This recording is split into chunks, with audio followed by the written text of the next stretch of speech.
Swayam Prabha. Digital India. Educated India.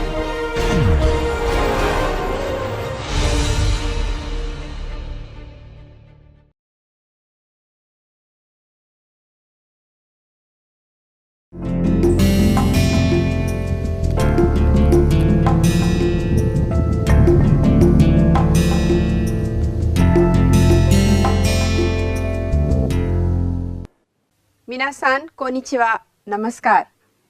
आज की हमारी जापानी भाषा एक परिचय की इस क्लास में आप सबका बहुत बहुत स्वागत है।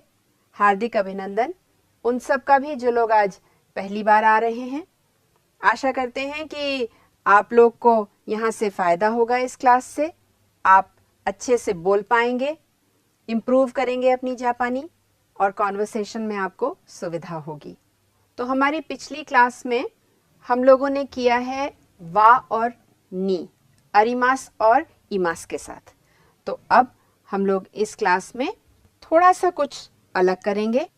आज एक नया पार्टिकल करेंगे, पार्टिकल गा, और वा और गा में क्या अंतर है उसको जानेंगे हम। तो ये जो नया पार्टिकल है, पार्टिकल गा, इसका भाषा में क्या फंक्शन है, कैसे प्रयोग किया जाता है, हम इसके बारे में भी पढ़ेंगे। लेकिन ये सब जानने से पहले एक चीज़ बहुत इम्पॉर्टेंट है, उसके बारे में जानना हमारे लिए अनिवार्य भी है, और वो है ग्रामर। देखिए, कुछ भी बोलने से पहले या कुछ भी बोलने के लिए हमें वाक्य बनाना ज़रूरी है। तो सबसे पहले क्या आता है? सबसे पहले आता है वाक्य। अब ये जानना भी ज़रूरी है, अति आवश्यक है कि वाक्य है क्या और वाक्य के लिए क्या ज़रूरी है। तो देखिए, वाक्य किसी भाव को व्यवस्थित रूप से प्रकट करता है, या आप यूं समझ लीजिए कि शब्दों को सही क्रम से जोड़कर अर्थ देता है। और यदि शब्दों का क्रम सही नहीं है तो अर्थ का अनर्थ भी हो सकता है। तो बातचीत के लिए सबसे ज़्यादा क्या आवश्यक है? बातचीत के लिए आवश्यक है वाक्य। अब एक वाक्य में दो ज़रूरी भाग हैं। पहला भाग है सब्जेक्ट और दूसरा भाग है प्रेडिकेट। अब ये दोनों क्या हैं? वाक्य में जिसके संबंध में कुछ बताया जाता है उसे सब्जेक्ट कहते हैं, यानी कि वो हमारा टॉपिक भी बन जाता है, कॉन्वर्सेशन का, वार्तालाप का। और हिंदी में सब्जेक्ट को उद्देश्य कहते हैं। अब दूसरा भाग जो वाक्य का है वो है प्रेडिकेट, यानी कि सब्जेक्ट या उद्देश्य के संबंध में जो कुछ भी बताया जाता है वो प्रेडिकेट कहलाता है। यानी कि जो हमारा सब्जेक्ट है उसके बारे में जो हम जानकारी देते हैं, या जो हमारा सब्जेक्ट है वो कुछ करता है, उसको हम प्रेडिकेट कहते हैं। तो सेंटेंस के, वाक्य के दूसरे भाग में प्रेडिकेट आता है। आप उसको इस तरीके से समझ सकते हैं कि सब्जेक्ट के अतिरिक्त, टॉपिक के अतिरिक्त जो कुछ भी वाक्य में होता है उसे हम प्रेडिकेट कहते हैं। अब प्रेडिकेट का जो सीधा संबंध है वो क्रिया से होता है। प्रेडिकेट में क्रिया के साथ साथ और बहुत चीज़ों का भी ध्यान रखा जाता है, और हिंदी में प्रेडिकेट को हम क्या कहते हैं? हम कहते हैं विधेय। तो अगर मोटे तौर पर देखें तो सब्जेक्ट क्या करता है? वाक्य में जिसके संबंध में बताया जाता है वो है सब्जेक्ट, और प्रेडिकेट क्या है? सब्जेक्ट के संबंध में बताया जाता है, उसे प्रेडिकेट कहते हैं। अब आप ये बताइए कि अगर हमें वार्तालाप करना है तो हमें क्या चाहिए? हमें व्याकरण की जानकारी होनी चाहिए, हमें इंटोनेशन की जानकारी होनी चाहिए, यानी कि किस प्रकार से आवाज को उतारना और चढ़ाना, किस चीज पर जोर देना, क्या वाक्य में महत्वपूर्ण है, उसके बारे में ध्यान रखना। और सबसे बड़ी चीज जो है वो है बॉडी लैंग्वेज। जैसा कि आपने देखा होगा कि हम लोग हाथों का अपना बहुत प्रयोग करते हैं, या हम कभी भौएं चढ़ाते हैं या सर हिलाते हैं। तो इन सब चीज़ों की भी आवश्यकता होती है हमें वार्तालाप करने के समय। जैसे कि आप ये बहुत एक साधारण वाक्य है, उसे आप देखिए। किस जगह जोर देना है, किस चीज़ को हमें दर्शाना है, किस चीज को पॉइंट करके दिखाना है, ये इस वाक्य से आपको समझ में आएगा। बहुत सीधा सा वाक्य है, किताब मेज पर है। इसका ट्रांसलेशन नहीं करिएगा, ये आपको एक केवल उदाहरण दे रहे हैं कि कैसे आप बॉडी लैंग्वेज, इंटोनेशन, एम्फेसिस का प्रयोग करते हुए कुछ बात कहते हैं। तो देखिए, किताब मेज पर है। अब आपने किताब पर, आप किताब के बारे में बताना चाहते हैं, तो किताब मेज पर है, किताब मेज पर है। फिर आप कह सकते हैं किताब मेज पर है। अब जगह को आप ज्यादा जोर दे रहे हैं, तो इस प्रकार से आप किस चीज पे एम्फेसिस दे रहे हैं, किस चीज पे जोर दे रहे हैं, वो दर्शाया जा सकता है। और फिर आप ये भी कह सकते हैं कि किताब वहां पर है, तो आप हाथ से इशारा करके भी बता सकते हैं कि किताब वहां पर है, उस जगह पर है। तो इस प्रकार से आप तरह तरह के माध्यम हैं जिनसे आप बता सकते हैं, कॉन्वर्सेशन कर सकते हैं। देखिए, वाक्य के भी बहुत प्रकार होते हैं, लेकिन यहाँ पर हमें वाक्य जानने की इतनी आवश्यकता नहीं है। हमारा उद्देश्य है कम्युनिकेशन। साधारण बातचीत के लिए ग्रामर को समझना आवश्यक तो है, लेकिन बहुत ज़्यादा डिटेल में जाने की कोई आवश्यकता नहीं है। अब अंग्रेजी में वाक्य में सब्जेक्ट और प्रेडिकेट होता है, लेकिन जापानी भाषा में एक चीज़ और होती है, उसका भी बहुत ध्यान रखना पड़ता है सब्जेक्ट और प्रेडिकेट के साथ। वो क्या है? वो है टॉपिक का कॉन्सेप्ट। सब्जेक्ट के साथ टॉपिक भी जुड़ जाता है। अब सब्जेक्ट और टॉपिक बहुत मिलते जुलते भी हैं, लेकिन व्याकरण की दृष्टि से अगर दोनों को देखें तो दोनों में अंतर भी बहुत है। सब्जेक्ट अलग चीज है और टॉपिक अलग चीज है, और जापानी भाषा में दोनों बहुत अलग तरीके से प्रयोग भी किए जाते हैं, और पार्टिकल भी अलग लगता है। हम लोग इतने दिनों से पढ़ते चले आ रहे हैं कि वाह कब प्रयोग किया जाता है और क्या दर्शाता है। तो जैसा कि आपको मालूम है, वाह से हम अपने टॉपिक के बारे में बताते हैं। अब वाह और गा दोनों बहुत मिलते जुलते भी हैं। तो अब देखते हैं कि जापानी भाषा में वाह और गा का कैसे प्रयोग किया जाता है और इनमें अंतर क्या है। उससे पहले ये बात भी आपको जानना जरूरी है कि वाह और गा जो है दोनों ग्रामेटिकल पार्टिकल्स हैं और सबसे ज्यादा भाषा में प्रयोग किए जाते हैं। जापानी में टॉपिक वो वस्तु या व्यक्ति है जिसके बारे में हम कुछ बताते हैं या बात करते हैं। उसका व्याकरण से कोई संबंध नहीं है, या यूं कह लीजिए कि कोई खास संबंध नहीं है। और वाह क्या है? वाह, जैसा कि आपको पता है, एक टॉपिक पार्टिकल है और संज्ञा और सर्वनाम के बाद ही प्रयोग किया जाता है, क्योंकि जो भी हमारा टॉपिक होगा वो या तो कोई व्यक्ति होगा, या कोई वस्तु होगी, या कोई जगह होगी, तो वो ज्यादातर नाउन ही होगा। ये जो हमारा टॉपिक पार्टिकल वाह है, वो उद्देश्य के बारे में बताता है, और एक प्रकार से आप समझ लीजिए कि वो हमारा जो टॉपिक है उसके बारे में कुछ जानकारी देता है। अब सब्जेक्ट वो है जिसका क्रिया से व्याकरण की दृष्टि से सीधा संबंध है, और गा सब्जेक्ट पार्टिकल है। इसका अर्थ है कि गा वाक्य में सब्जेक्ट को दर्शाता है और सब्जेक्ट के बारे में नई जानकारी देता है। अब इस सब बातचीत से ये समझ में आता है कि वार्तालाप के समय वाह और गा में बहुत अंतर नहीं दिखता है। तो इसका फर्क समझने के लिए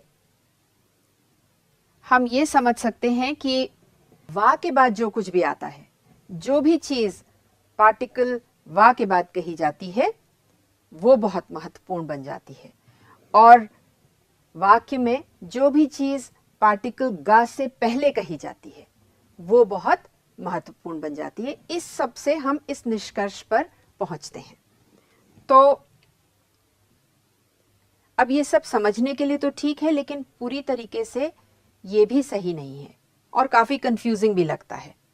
पर एक बात हम लोग को स्पष्ट तरीके से समझ में आती है कि पार्टिकल वाह के बाद जो कुछ आता है, इसलिए वो महत्वपूर्ण हो जाता है क्योंकि हम अपने टॉपिक के बारे में बात कर रहे हैं। और दूसरी ओर जब हमें किसी बात को जोर से कहना होता है, उस पर एम्फेसिस देनी होती है, उसको ज्यादा जोर से दर्शाना होता है, या महत्वपूर्ण दिखाना होता है तो हम अधिकतर गा का ही प्रयोग करते हैं। जैसे अब एक ये साधारण सा वाक्य है। अब देखिए, आप कौन हैं। यदि हम इस वाक्य को अंग्रेजी में पूछें तो इसमें क्या हो जाएगा?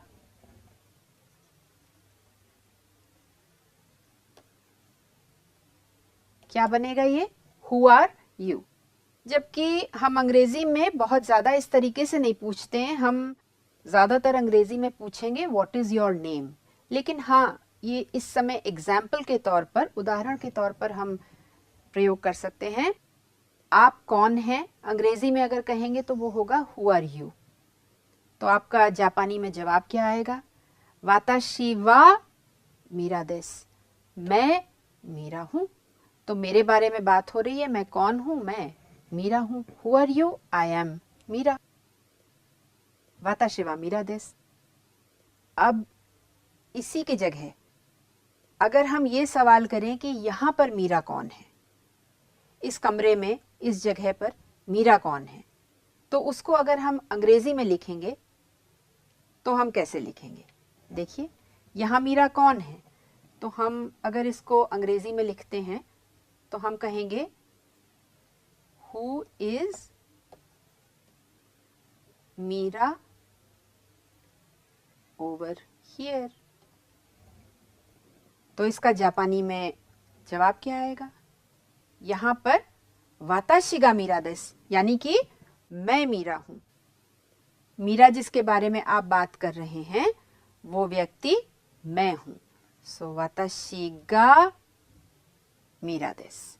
जिस व्यक्ति के बारे में आप पूछना चाह रहे हैं वो व्यक्ति मैं हूँ। तो इस प्रकार वाताशी वा मीरा देस साधारण सा एक सेंटेंस है, और वाताशी गा मीरा देस यानी कि जिस मीरा के बारे में आप बात कर रहे हैं या जानना चाहते हैं वो व्यक्ति मैं हूं। तो जो यहाँ पहले आया है वो ज्यादा इम्पोर्टेंट है, और वा के बाद जो आया है वो ज्यादा इम्पोर्टेंट है। यहाँ पर उसके बारे में जानकारी दी गई है। तो इस प्रकार से वा और गा का एक बहुत मोटा मोटा, आप समझ लीजिए, फर्क आप जान सकते हैं। तो अब आप क्या याद रख सकते हैं इसमें से? सबसे आसान तरीका वा और गा का याद करने का वो ये है, फिलहाल के लिए आपके लिए, कि जिस बात पर आप ज़्यादा जोर देना चाहते हैं उसके बाद आप गा लगा सकते हैं। वैसे तो गा के बहुत फंक्शंस हैं, बहुत तरीके से प्रयोग में आता है गा, लेकिन फिलहाल अगर आप इतना कर लेंगे तो आपको गा और वा का फर्क आसानी से पता चल जाएगा। जितना अभ्यास करेंगे वा और गा का उतना ही वो आसान बनेगा। अब देखिए, एक और आपके पास उदाहरण है। मीरा सान वा कुत्सुओ काइमाशिता। तो किसने जूते खरीदे? मीरा सान ने खरीदे। ये जूते किसने खरीदे? किसने खरीदे? मीरा सान ने खरीदे। तो ये क्या हुआ? मीरा सान वा कुत्सुओ काइमाशिता। ये एक स्टेटमेंट हो गया, कुछ इंफॉर्मेशन दी गई और एक सिंपल स्टेटमेंट हो गया। क्या खरीदा? जूते खरीदे। अब ऐसा ही एक और स्टेटमेंट है, मीरा सान गा कुत्सुओ काइमाशिता। तो अब यहां पे सवाल क्या बनता है? देखिए, जैसा कि आपको बताया था, गा से पहले जो आता है वो ज्यादा इंपॉर्टेंट होता है। तो मीरा सान गा कुत्सुओ काइमाशिता। अब ये क्या बनता है? एम्फसिस आ गई। किस पे आ गया? आपने जोर किस पे दिया? मीरा सान गा काइमाशिता। तो किसने खरीदा? मीरा सान ने खरीदा। यहां पे क्या था? क्या खरीदा? कुत्सु। और यहां पे क्या हुआ? मीरा सान आपके लिए ज्यादा इंपॉर्टेंट हो गई। मीरा सान गा काइमाशिता। तो अगर आप कुत्सु की बात कर रहे हैं कि किसने खरीदा है, तो वो व्यक्ति कौन है? वो है मीरा सान। अब देखिए, आपने अभी तक किया है होन वा त्सुकुए नो उए देसु। किताब मेज पर है। किताब मेज के ऊपर है। या आपने किया है 本は机の上にあります। मेज पर है या मेज पर रखी है। अगर इसी को हम गा के साथ दिखाएं तो कैसे दिखाएंगे? 机の上に मेज के ऊपर क्या रखा है? किताब रखी है। तो ये जो गा है इससे पहले होन है। 机の上に本があります। तो और कोई चीज नहीं रखी है। क्या स्पेसिफिक चीज रखी है? किताब रखी है। वो गा से हमने दर्शाया है। इस प्रकार से आप अभी समझ सकते हैं। बहुत अन्य इसके फंक्शंस हैं, बहुत अन्य तरीके से इसको प्रयोग में लाया जाता है जापानी भाषा में, तो वो हम लोग आगे सीखेंगे। ये सबसे सिंपल तरीका है इसका, वा और नी कॉम्बिनेशन और नी और गा कॉम्बिनेशन। इसको आप बार बार प्रैक्टिस करिए, बार बार इसका अभ्यास करिए अपने मित्र के साथ, तो आपको धीरे धीरे समझ में आने लगेगा। ये देखिए, नाउन वा प्लेस नी अरिमास या इमास, ये आपने किया है। और आज आपने क्या किया है? प्लेस नी नाउन गा अरिमास। तो ये आप दर्शाना चाह रहे हैं कि इस प्लेस पर ये चीज रखी है या ये व्यक्ति मौजूद है। अब आप यहाँ पर एक प्रैक्टिस कर सकते हैं। देखिए, 机の上に何がありますか? 何がありますか? 机の上にペンがあります। तो यहाँ पर क्या रखा है? यहाँ पर पेन रखा है और कुछ नहीं रखा है, केवल पेन रखा है। उसको आप दिखाना चाह रहे हैं गा के साथ। फिर होन वा दोको देसु का? होन वा काबान नो नाका नि आरिमास। तो ये एक नॉर्मल स्टेटमेंट है। काबान नो नाका नि नानी गा आरिमास का? काबान नो नाका नि होन गा आरिमास। और कुछ नहीं है, होन है, वहां पर एक किताब है। तो गा के साथ आपने ये बताया, और कोई पेन नहीं है या रबर नहीं है, किताब है। तो इस प्रकार से आप अभ्यास कर सकते हैं। अब देखिए, हेया नि तनाका सान गा इमास। यहाँ पे कौन है? तनाका सान है। अगर पूछें कि कमरे में कौन है तो कौन व्यक्ति है? तनाका सान है। और कोई व्यक्ति नहीं है, नाम के साथ तनाका सान है। तनाका सान वा हेया नि इमास। हेया नि तनाका सान गा इमास। तो स्पेसिफिक तनाका सान है। 机の上に電話があります। इसके ऊपर क्या रखा है? देनवा रखा है। तो उसको हम दर्शा रहे हैं। देनवा वा 机の上にあります। ये एक नॉर्मल स्टेटमेंट है। तो क्वेश्चन वर्ड के साथ गा का कैसे प्रयोग किया जाता है और क्या इम्पोर्टेंस है गा की हमारी जापानी भाषा में, इसका प्रयोग देखेंगे। देखिए, ये एक कमरे में दो लोग बैठे हैं। तो हेया नि दारे गा इमास का? तो आप देखेंगे कि हमेशा जो क्वेश्चन वर्ड्स होते हैं उनके साथ गा का प्रयोग किया जाता है। प्रश्नवाचक शब्दों के साथ गा का प्रयोग किया जाता है। हेया नि कमरे में दारेगा इमास का? प्लेस नि दारेगा इमास का? यह आपने इमास पहले किया है अपने लेसन में। तो कमरे में कौन है, अर्थ है कौन। दारेगा इमास का? कौन है। तो थानाका सान तो मात्सुमोतो सान गा इमास। अब आप एक चीज जानते हैं, उसके बारे में बता रहे हैं, फैक्ट बता रहे हैं। तो तानाका सान तो तानाका सान और मात्सुमोतो सान कमरे में हैं। इस प्रकार से आप जवाब देंगे इसका। अब एक और तस्वीर है यहाँ पर। तो हेया नो नाका नि दारेगा इमास का? अब यहाँ पे हेया नी था और यहाँ पे हेया नो नाका नि। आप यहाँ से ये हटा भी सकते हैं, तब भी अर्थ वही रहेगा। और हेया नो नाका नि करेंगे तब भी अर्थ वही रहेगा। नाका का मतलब है अंदर। तो कमरे के अंदर कौन है? दारेगा इमास का? तो इसका जवाब देखिए, नया जवाब है दारे मो इमासेन। तो कोई भी नहीं है। इसका अर्थ ये बनता है कोई भी नहीं है। अगर कोई भी नहीं है कमरे में तो आप कह सकते हैं कोई भी नहीं है, दारेमो इमासेन। गा की जगह मो लगाइए, दारेमो इमासेन। या अगर कोई है तो आप बता सकते हैं कि कौन है। अब आपने ये पहले किया है दारेगा इकिमास का, यानी कि कौन जाएगा। कोई तो जाएगा, ये तो आपको पता है। कौन जाएगा आप ये जानना चाहते हैं। जाने के बारे में मालूम है, इसलिए पार्टिकल गा है। और दूसरी बात ये है कि दारे है, क्वेश्चन वर्ड है, इसलिए पार्टिकल गा लगाया जा रहा है। जैसा आपको पता है दारेगा इकिमास का सेंसे गा इकिमास। अब हमें ये मालूम है कि सेंसे जा रहे हैं, ये एक फैक्ट है, ये सब लोग जानते हैं। तो हम कह सकते हैं गा सेंसे गा इकिमास। कोनो मोंदाई नो कोताए वा दारेमो शिरिमासेन। देखिए मो आ गया तो नेगेटिव वर्ब आ जाएगा। जितनी आप सिचुएशन सोच करके वाक्य बनाएंगे, अपने मित्र के साथ अभ्यास करेंगे, उतनी ही जल्दी ये समझ में आएगा और आप उसको आसानी से प्रयोग भी कर पाएंगे। तो दारेदेमो का अर्थ है कोई भी।